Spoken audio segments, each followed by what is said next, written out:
Nagbabalik ang Buhay Unleashed with Garcia Pumalik. At Abilene Garcia, patuloy tayo sa Itanong Mo Lang. Sa ating topic na ano-ano mga dapat gawin para hindi masayang ang Pasko. Sa ating episode na Sayang na Pasko sa inyong lahat. O review lang tayo ha, nasasayang daw ang Pasko. Number 1, sayang ang Pasko kung matigas ang ulo at puso. Kasi po kung may dapat tayong gawin, may pinapagawa sa atin ng Diyos, pero hindi natin ginagawa, masasayang po ang Pasko. Number 2, sayang ang Pasko kung hindi kayo magsasalo-salo. Kasi Christmas is all about love and family. It doesn't matter what we eat or what presents we get as long as we have our family by our side. Yan. So napaka-importante po kung maghanap po kayo ng pamaraan na kayo magkasalo-salo. Kasi to most of us po, bihirang-bihirang tayo magsalo-salo. Lalo na yung magkakapamilya. Even yung pamilya, nanay, tatay, mga minsan hindi na nagkakakita. Lalo na po yung pagpipinsan. Okay? Find a way po, set a specific time para kayo magsalo-salo. Kasi sayang po yung Pasko kung hindi kayo magkakasalo-salo. So, to most of us, ginagawa po natin. Kaya lang kung minsan may mga absent. Oo. Absent si kuya, si ate. Ang punto ko po, can you find a way yung uma-absent na madalas every year, maghanap kayo ng exert an effort na maka-attend itong absenter na to. And sometimes po, kailangan lang paalala, dalawin. Ibig sabihin, bago pa lang mag-party, kikilos ka na. Dadalawin mo siya, pupuntahan mo. And who knows? Baka naman, hihintay niya lang yung invitation mo. Yes. Number 3, sayang ang Pasko mo kung naghihintay ka ng kapalit sa regalo mo. Ayan. Ako, alam nyo ba na maraming tao ang malungkot kapag Pasko dahil isip nila nagbigay sila ng regalo pero mas mura. Ayan. Diba? Ang ibinigay sa kanila. Parang mas mahal ang value. At ang masakit, yung iba binigyan nila ng regalo pero yung binigyan nila, hindi Mas naman masakit daw ang yun. regalo. So, unang sakit daw, nagbigay ka ng mahal, binigyan ka ng mura. Sakit. Mas masakit daw, nagbigay ka ng regalo, walang kapalit, nakakagigil. Yan po, may mga tao po, ganyan po, kaya nasasayang yung Pasko. Ibang, pumasto siya, nagbalot siya, dahil masaya siya, gusto niya magbigay. Oo. Yung problema, dahilan pala, kaya siya nagbigay, gusto niya may kapalit. Masasayang po ang Pasko nyo pag ganyan ang utak at puso nyo na kaya lang kayo nagbibigay dahil gusto nyo ng kapalit. Ako po, kung yan po ang puso nyo, palitan nyo na dahil sigurado ko, masasayang po ang Pasko.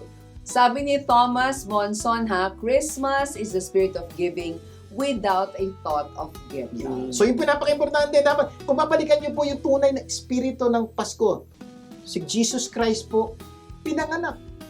Basically po, gift po ng God the Father, si Jesus Christ sa atin po.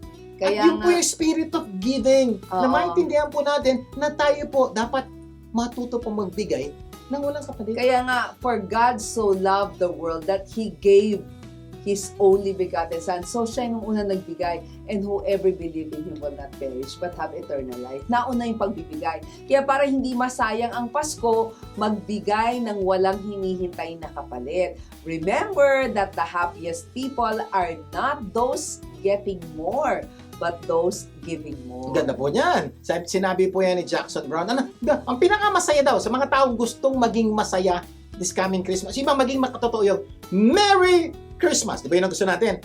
Kung tunay mo maging masaya base po sa mga nangyayari sa buhay, ang pinakamasasayang tao daw po, hindi po yung mga tao nakakatanggap ng marami. Yes. Yung mga taong nagbibigay ng marami. Kaya ang hiling ko, paalala ko sa iyo, gusto mo sumaya? Find ways makapagbigay ng marami sa iba. At sigurado ko, sasaya ka sa Pasko. Okay, sayang ang Pasko. Number 4. Kung meron kang bago o regalo pero ubos ang pera mo sa bangko. Ganda po nito. Ito po ay napakadaming sitwasyon, nangyayari po to sa buhay ng maraming tao. May bagong damit, may bagong cellphone, may bago, iba, may bagong motor, may bagong kotse, mas matindi. Tapos po, baon sa utang, may kilala kayong ganon? Sayang po ang Pasko pag ginawa nyo yun. Kaya wag gagastos ng hindi mo kaya, di ba? So, napaka-importante po, paalala po nito. Please, this Christmas po, huwag pong gagastos na hindi nyo kaya. Humana po kayo ng paraan para makapag-celebrate ng Pasko, magkaroon ng Merry Christmas, Yes. pero hindi naman po kayo mababaon sa utang. At ang good news po ito, mayroon pong paraan po yan. kailangan lang po maging creative kayo. Okay? May isa na mga sinasabi ko nga, kung pwede, pauso kayo ng retro Christmas. Sir, ano po yung retro Christmas? Mag-Christmas party kayo, pero walang bagong damit. Ha? Ang damit, kung sino may pinakalumang damit, yun ang mananalo ng papremyo. Ibig sabihin po, pagpasok nyo doon, kailan mo huli sinunod yan? 2020. Ay, di, akin 2015. Buo pa. So my point is this, ito maganda. When you come up with that party, walang gastusan ng damit. O kaya, come up with an exchange gift that is coming from your closet, di ba?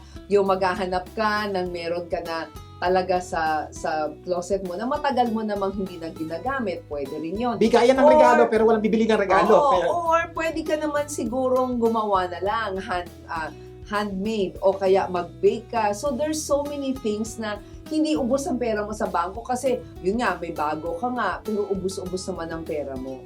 So baka after that, malungkot ka naman. Yeah, so po, kaya minsan po, may mga tao po, on the day of Christmas, they are merry, happy talaga. Daming bagong damit, bagong sapatos, daming regalo. Ang saya-saya, kain sa mamahaling restaurant, punta sa theme park. Ang saya. December 25, masaya. December 26, malungkot. Bakit? Dami ko utang. Paano ko ito babayaran? Kasi inubos mo lahat ng saya ng December 25. So, ang punto ko po ito, gaya po sinabi po namin kanina, happiness is a choice. You don't need to spend a lot of money to be happy. You just need to choose to be happy whatever situation you're in. Yes, ang dami natin ang tututunan ha. Mamaya tutuloy natin ang ating kwentuhan. Magbabalik pa po ang Buhay Unleashed. Diyan lang kayo.